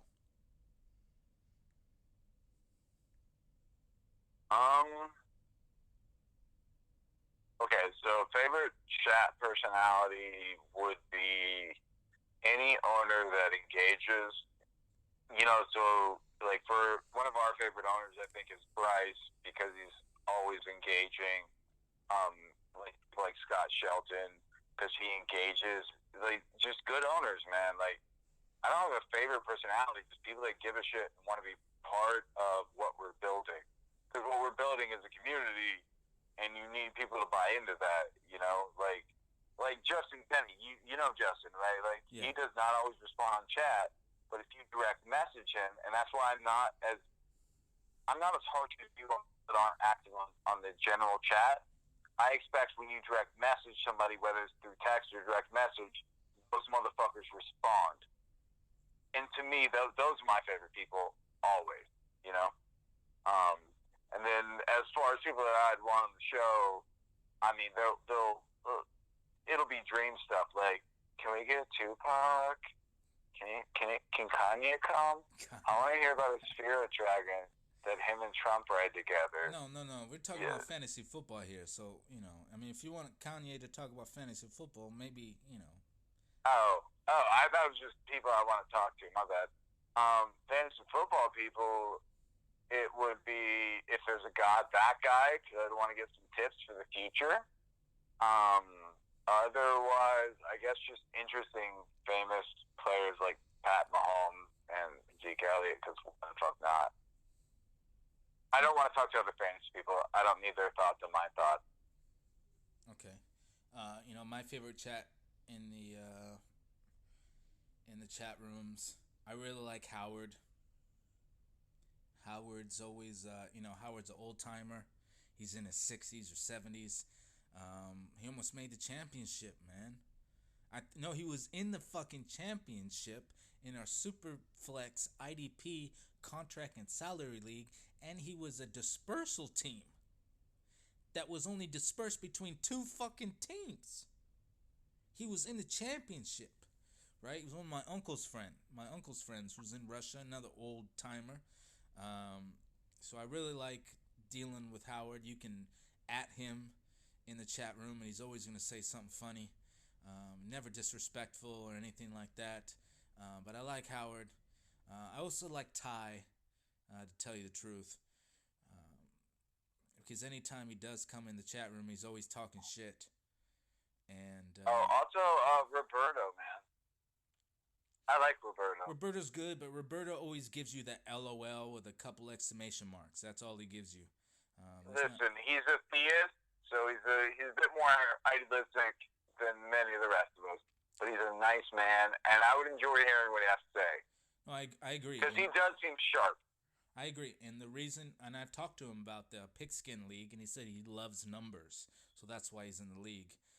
And he's going to try to get Panda in when we expand to the 14 other teams, yada, yada. But if I could pick somebody from chat or real life or fictional to bring on the chat room, I'm going to have to say it's Macho Man. I'm going to have to bring Macho Man.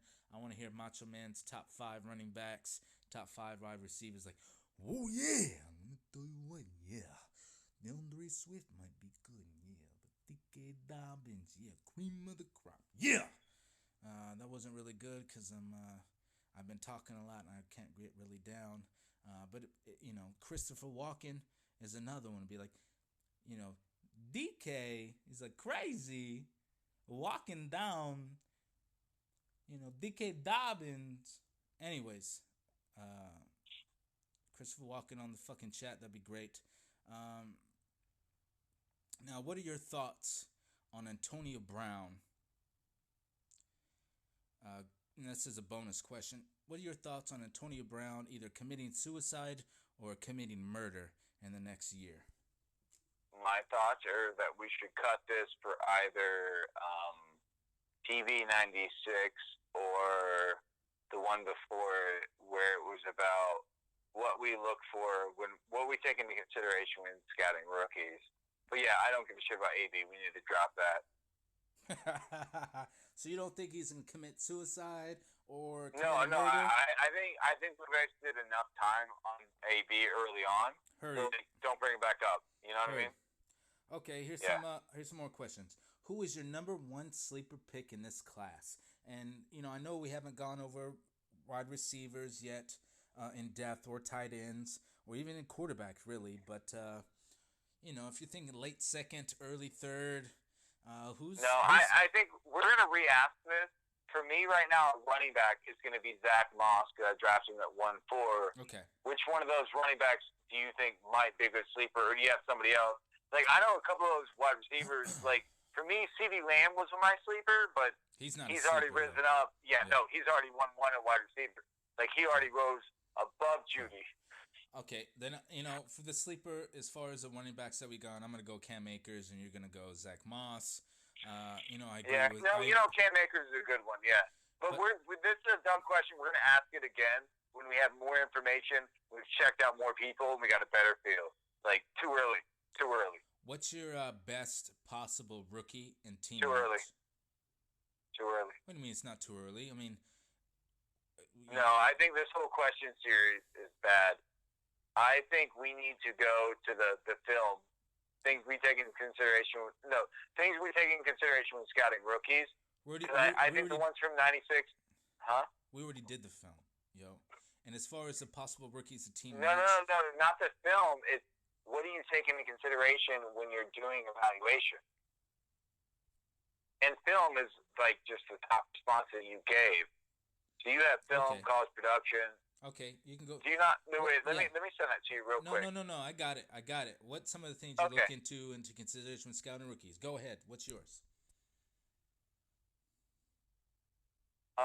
So for me, whenever I'm scouting rookies, film, I think for both of us is probably the biggest thing. That's when you fall in love with a player or you feel confident in the skills they have. And then after that is straight up where they fall in the NFL, like what team. And then it makes it a lot easier to kind of project out what might happen in the next 2 years. And I think those two are the main ones. And then injuries. So there's that guy that we both liked that went to the Bengals this year. Who was that, Travis? You remember him? Ross? He's no, Oklahoma State running back. Or the Oklahoma Mixon. running back. Mixon. Nope. Other one. Always hurt. Oh, fuck. What was his Rodney name? Anderson. Rodney Anderson. I thought he was the best running back in this whole goddamn class. Generally, yes, he was. So generally, I don't focus too much on injury history. A player like Rodney Anderson. So one, his film sparked. The team was all right. A bit stacked, but it was all right, I guess. But his injury history kept me off him. He was not drafted because of that injury history. So I would say film, where you land in injury history. I do not focus on college at all. Your film will tell me everything I need to know about you as a player. And then you combine stats after that. So those are my four. Talking about Rodney Anderson, looking at his film, like, I was amazed. Like, I don't care whatever running back came out that particular year, Josh Jacobs, fucking Montgomery, fucking Miles Sanders, Singletary, I don't give a fuck. Rodney Anderson was better. Yep. But again, he tore his MCL or ACL again. So, his knee is broken, and I've dropped him from some teams that I didn't have dynasty squads on, taxi squads on. So he's gone. But, yeah, he was definitely a guy that caught my eye. But when I scout rookies, of course, I watch film. I look at the college production. I see how many years they did that production. If it's 1 year compared to 3 years, compared to 4 years, compared to 2 years. And I also look at the role, right? Because you can look at some roles in college where you're Ezekiel Elliott on Ohio State and you're the focal point of that offense. And then you could be Michael Thomas, who's on that same offense, who didn't get much play. He might have had good stats, but he didn't get much play. But when I was looking at his film, I was like, yo, whenever they called his number, he answered that call. So that's why I was very high on Michael Thomas. Same thing for Terry McLaurin. He had... No, McLaurin was like Michael Thomas. They didn't get a lot of receptions. They just performed when they got them. No, yes, absolutely. I agree with that. And the same with Kamara. He was a backup to John Kelly in Tennessee, right? And I was very, very high on Kamara, and I had number 4 in that particular draft. But I wasn't picking Kamara over Dalvin Cook. At that particular point in time, I just wasn't doing it. That was a bold-ass move, if you took Kamara over Dalvin Cook. Yep. And for the first like 2 years...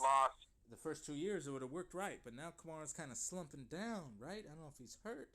I don't know what happened. Maybe it was Breeze being injured. But anyways, also... He had Mark Ingram.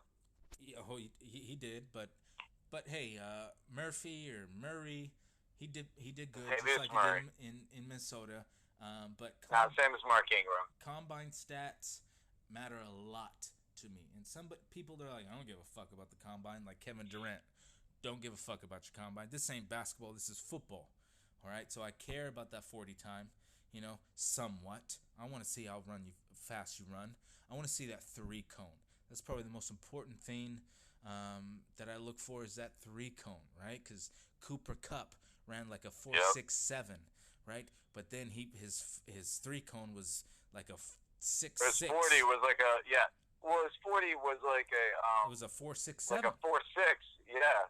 But yeah, then his 3 cone was like a 6.6, and you're like, he moves fine. Same with McCaffrey. McCaffrey ran a 4.5, right? I mean, he wasn't like a 4.4 guy. He was a 4.5, but his three cone was incredible. Like 6'5". Exactly, and that's when I started learning that three cone, and I saw Cortland Sutton, who ran a 4.5, right? He's 6'4", 220 pounds, but then his three cone was a 3.6, or excuse me, a 6.6, whatever it was, 6.5. No, I think it was 6.59 was Cortland Sutton's three cone. And I was like, oh my god, this guy is gonna be good. So the combine and hand size is very big to me, and I want to see bench press. I don't care. I want to see broad jump as well. I want to see how athletic you are, how much you can extend your body.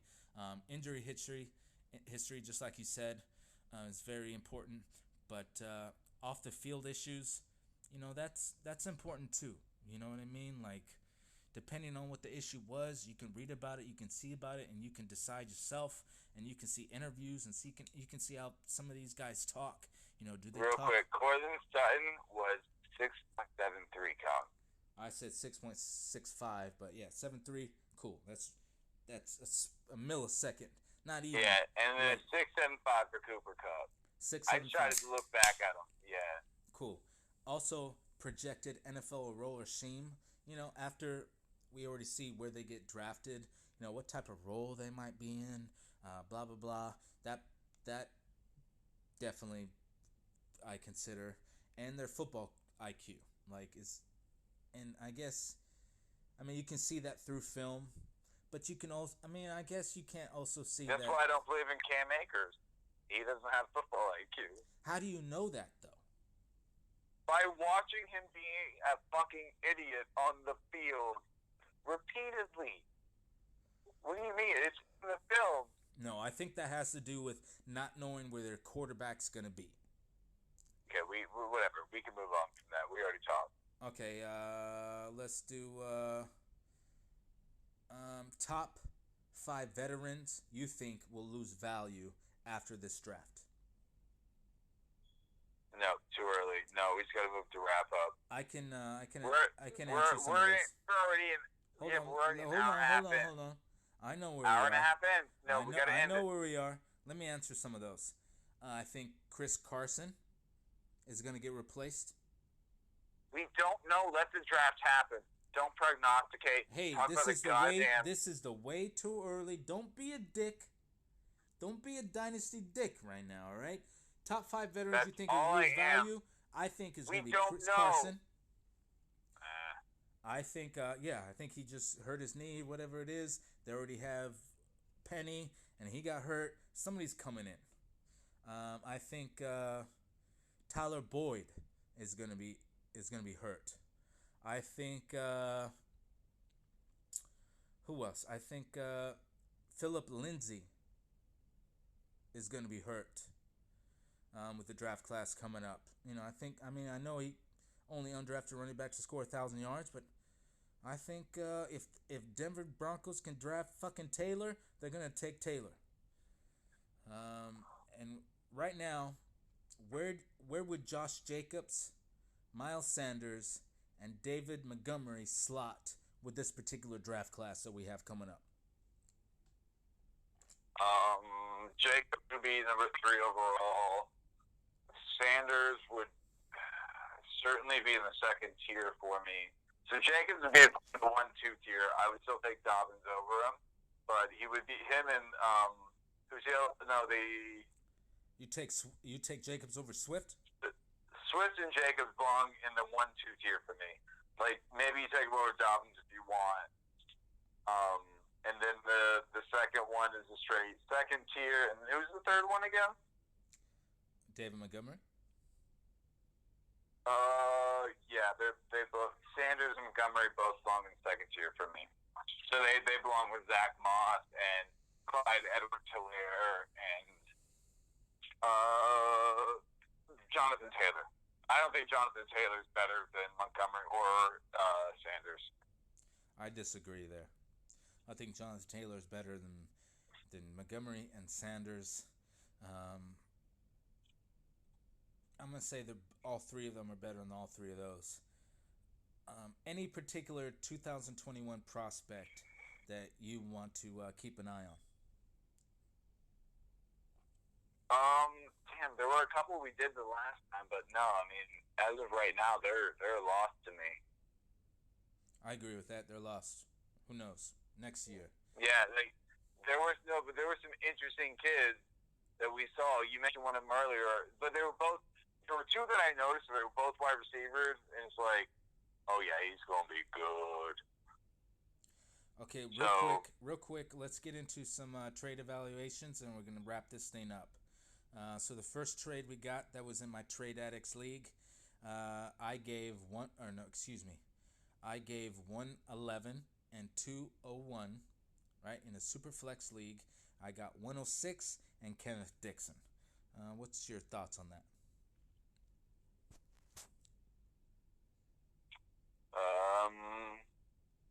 Give me the trade one more time. 1-6 and Kenneth Dixon for 111 and 201. I'll take the side that gives 1-6. I think it's early, so like I get the argument that says that 1-6 is the better side to get because it's the higher value player. But 111 and 2-1 are 11 and 13 overall, so you move back 5 spots. You give up Kenneth Dixon, which nobody's crying about, to go back 2 spots further. Yeah, so if the receivers are as good as they seem, you're going to get a good wide receiver and a good running back like Edward Clyde Hilaire to get him and a wide receiver. So I like that. So at 6, you might get one of the top 2. You might get Swift there or something. So doubtful. So he's going to go so early. You're probably going to lose out on those very top tier players. So I would, if you know what you're doing, you know the depth out there, yes. Yeah, 111, 2-1 all day. All day. I made that trade, and I gave up the 111 and 2-1 for 106. And the reason why I did it is because a lot of players went back to college. Etney, Najee Harris, Chubby Hubbard, a couple receivers, and I need running backs really bad. I already have number 3, and I have number 7. I have number 10 and 11, and then that second. So I gave up 11 in my second for the 6. So now I have a 3, 6, 7, and 10. So I'm hoping that I can come out, and it's a Superflex league. So Tua and Burrow and Herbert are going to be in that top 10. So I'm hoping that with those 4 picks that I have, that I can get some top talented players, and that's how I think it is. But on the other side, if I'm rebuilding and I don't need these players right now, 111 and 2-1 is not bad in this draft class. It really isn't. And you can even trade one of those down for a future second and a third in this class. Like if you play hardball, you can push. Yeah, you can trade that 111 for a second and a second. Well, you get like 3-4, and then next year's second of a team that was just 3-4. So think about that, especially if you evaluate that team as being bad enough. You go down literally 1 round, so you go down 12 picks, and if the draft is deep enough, and the IDP it is, you just went down a round and gained a second, And those are the kind of picks that we at Trade Dicks really support. Now Dynasty Dicks, whatever. We're coming up to 2 hours for this podcast. We're gonna have to chop it down, but let's keep going. One of the trades that happened in our league, we don't have a lot of trades go into the leagues that we're gonna host because we ain't hosting none yet.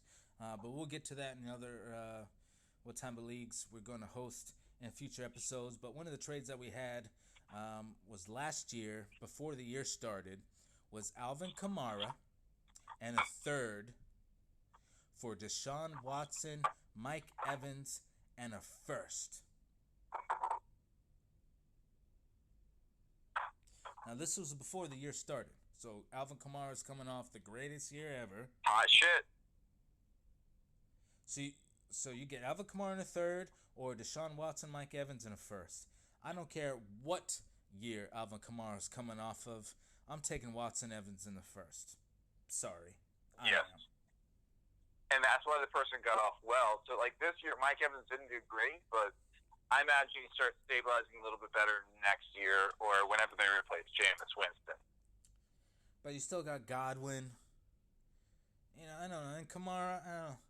I mean, I'm taking the Watson Evans. Let's move to the next one. So somebody gave up Jared Goff, Philip Lindsay, 1.09 in 2019, 2.02 in 2019, a 2001 third for Baker Mayfield, Carlos Hyde, Kenny Galladay, and a fourth.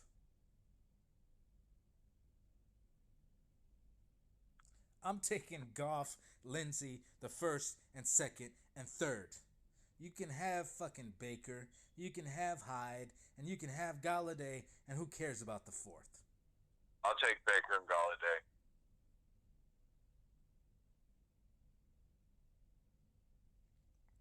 That's simple. Yeah, I mean, depending. If Baker's going to rebound next year, maybe. You're thinking after only this year, he will. So a lot of problems. So we're going to do better in the future whenever we're able to review trades from like 4 years past. That's what we need to be doing because those are the trades that are of interest.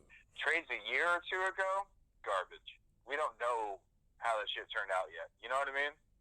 It's a trade where we see Jamal Charles for 2 seconds and 3 fourths, or 2 firsts and 3 seconds, and then he like collapses and has an ACL tear where you're like, oh yeah, that was right there. That's the trade.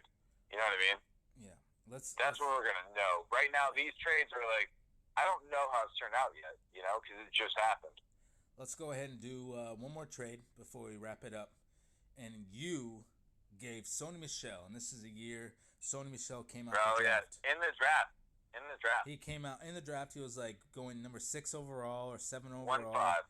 Whatever he was. 1-5, bitch. So you gave, that's where you drafted him, but that's where you should have gone. Sony Michel and 3.7, and you got a 2020.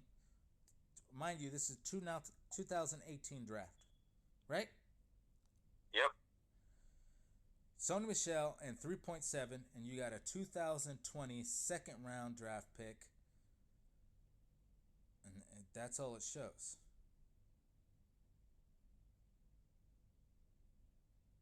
That's not what happened.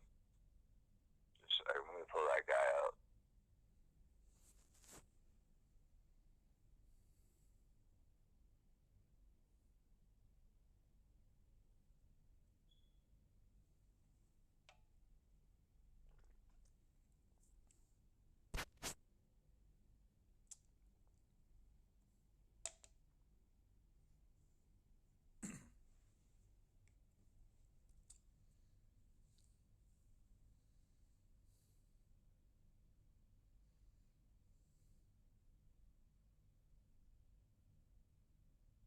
Alright, it was Sony Michel, 3-7, and a 2022 line, so, you know, future champion, for Gesicki, 2019 first, and a 2020 first.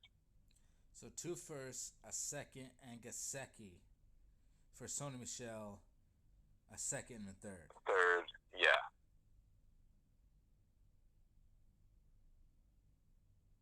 I'd still take the other 2 firsts and a second, right? And Gesicki. Yep. Oh yeah, I'll take the other. And now Gesicki's about to blow up, and yeah, you got those 2 firsts. All right, we got some announcements coming up for Dynasty Dicks. Right, our next podcast is going to be next week, and we're going to be doing the basically the same thing we did with these running backs, but the top 7 or top 8 wide receivers. We'll do the same thing with the mock draft and going over those. I'd like to give some shout outs to the Trade Addicts Pod at Dynasty Outhouse. He's been helping us a lot with trying to get our podcast going and all that stuff, as well as Silver Hair Media. We're going to end this with sending you to some dope-ass beats from Silver Hair Media that you can jam to. We got some film coming up as well. and some leagues available that we'll have some in some different podcasts. But hey, this is the Way Too Early podcast. This is a way too early mock draft. This is a way too early rookie scouting, and we're some rookies ourselves. So we thank you so much for listening in. This is almost 2 hours, and I bet nobody's gonna listen. We might have to cut it down, but hey, Ben. What up? I think we did all right, man. Yeah, it's fine. So until next time, hey, yo, if you're gonna be a dick, you better be a dynasty dick. Keep